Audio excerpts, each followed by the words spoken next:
Wednesday, Episode 1. Wednesday's child is full of woe.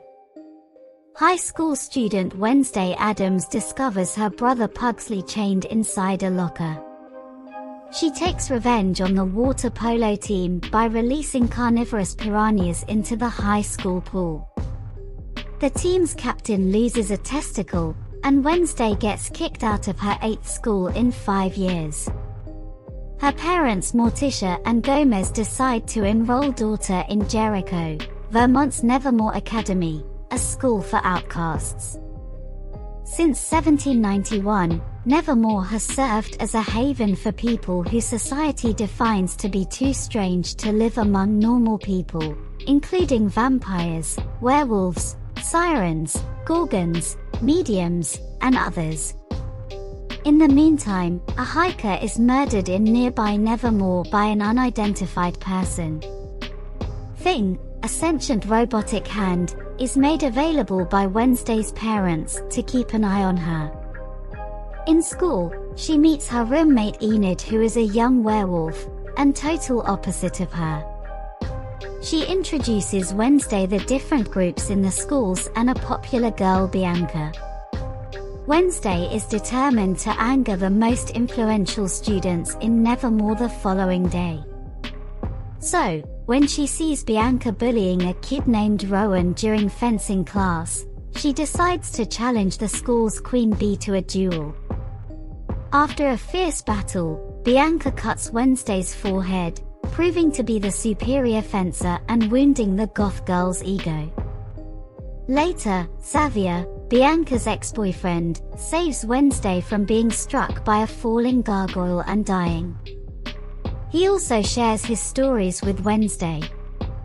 Wednesday and Enid also partially mend their relationship by sharing sad stories. In Enid's case, she's a werewolf who cannot fully transform, she can only make her claws grow. As for Wednesday, she reveals the last time she cried was when her pet scorpion, Nero, was killed by some bullies who held her down and forced her to watch as they ran over the poor arachnid with their bikes. Crying didn't fix anything, though, so Wednesday promised herself never to shed another tear. She was only 6 years old, and the traumatic experience helped to shape her whole life.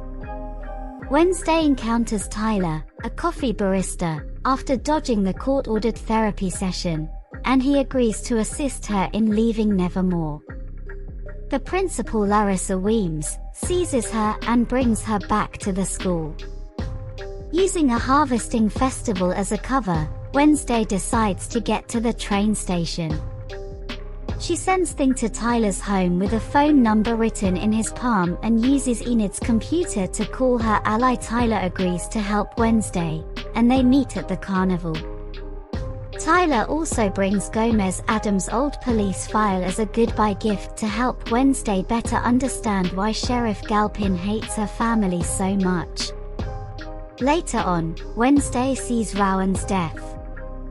She sees that Rowan makes an attempt to kill her, but the monster kills him instead.